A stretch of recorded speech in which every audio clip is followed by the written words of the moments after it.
I don't know why God chose me. I do know that he did. I consider him the greatest pastor in America. Two men I respect most probably in my life. That's my father and Bishop.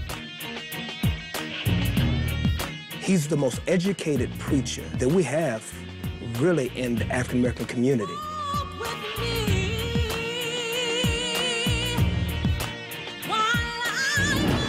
Tonight on Exalted, we take a look at Kenneth C. Ulmer, senior pastor at Faithful Central Bible Church in Inglewood, California. Some people say, I can always see it in you. Well, I'm not gonna lie, I didn't see it in him. He told me a month before we were supposed to get married that he had been called to preach.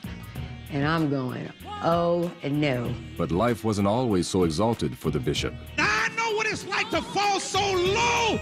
You don't know what up looks like. But through the grace of God, Ulmer found his calling, and life has never been the same. To go from wanting to die to wanting to live in the presence of God is a long journey.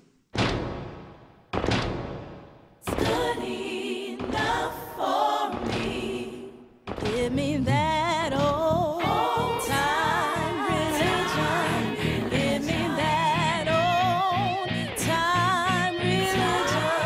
Give me that old time religion. It's good enough for me. Give me that old time religion. It's good enough for me.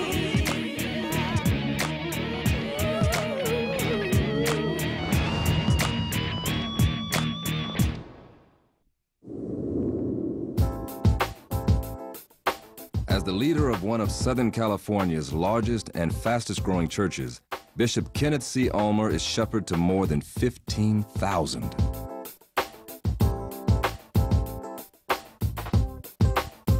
With ministries and missions across the United States, as well as in Africa and India, the impact of his teachings is global and profound.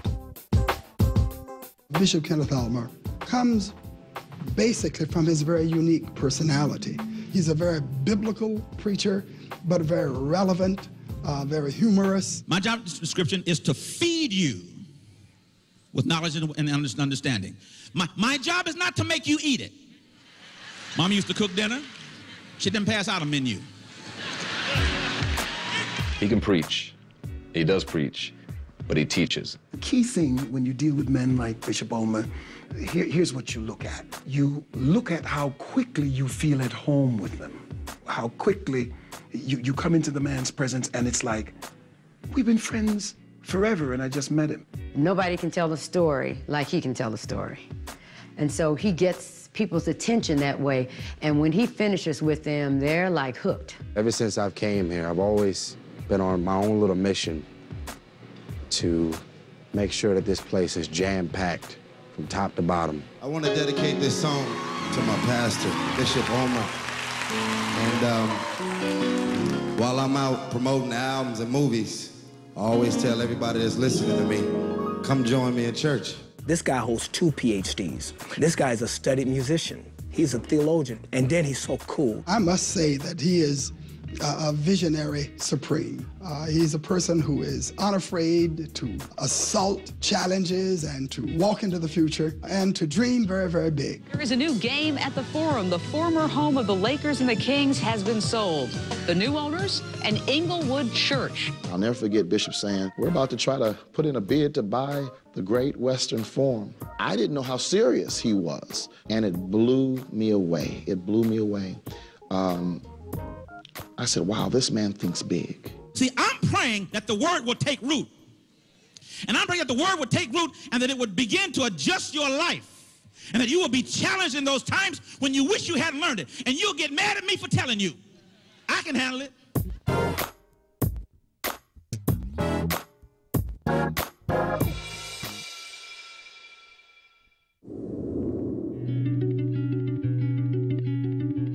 But just who was and is Kenneth Ulmer? I was raised in East St. Louis, Illinois, a place much like Nazareth, about which the question is asked, can any good thing come out of East St. Louis? There are those of us who wave the flag and say yes. But East St. Louis wasn't always a forgotten city. Well, in the mid-50s, we were the all-American city. Anybody that wanted a job could get a job. I never felt poor. I never felt inadequate.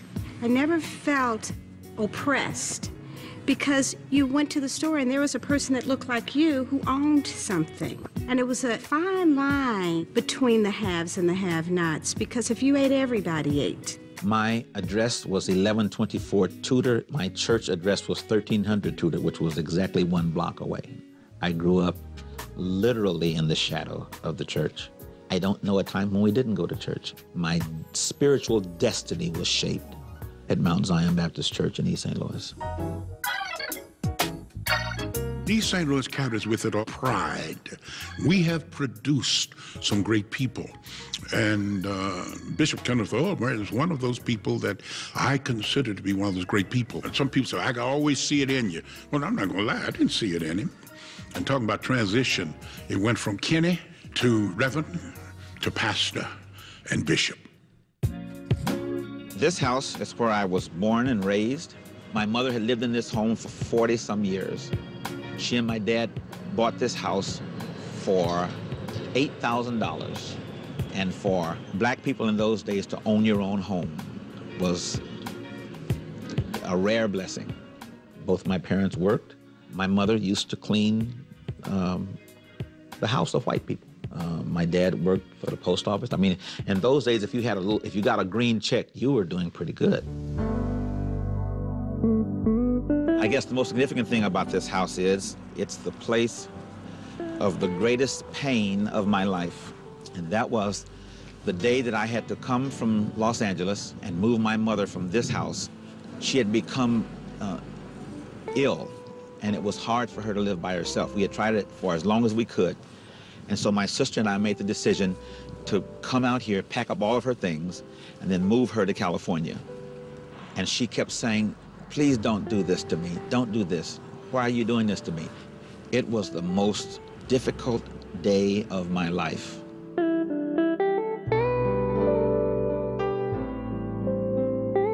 I used to play Superman, and I would tie a towel around my neck. And there was a landing here about 4 steps up, and I would stand on that steps, and I would jump off like Superman, and my dad would catch me. And just before I'd hit the ground, my eyes would get biggest golf balls, and I'm flying in the air, and before I hit the ground, my dad would catch me, and he would say, gotcha. That was the highlight of my life as a little boy. In his later years, my dad had diabetes and glaucoma, and he could only see out of one eye. And he came to my house in California, and he only had one leg by then. And he was trying to get up and walk, and he lost his orientation. He was unbalanced. And he was just about to fall, and I ran to grab him, and just before he hit the ground, I caught him, and I said, gotcha. And then I thought about how many times I have fallen and stumbled and messed up and couldn't hold myself up. And the number of times that God reached down into my life and God said, gotcha. Great memories in this house. Great memories in this house. But other memories bear the scars of a life colored by Jim Crow. It was never this black and white thing, and yet we always knew it. Vacations in the summertime. My parents would pack these baskets of food. I thought it was just going on a picnic. I didn't know we couldn't go to the restaurants. We couldn't go to the hotels. They exposed us, and yet they shielded us. They shared the realities of life with us, and yet they never postured those realities as hindrances. And so we learned to make it through the challenges. I was a music student at a school that used to be on State Street called Shields School of Music. I was the only black piano student there. And one Saturday, the music school had arranged for all of the students to go on this huge ship called the Admiral. And I never will forget, I saw these 2 huge guys. One was dressed in all white, who I found out was the captain, and the other one was a police officer. The captain said, We don't allow niggas on this boat. My mother said, no, you don't understand.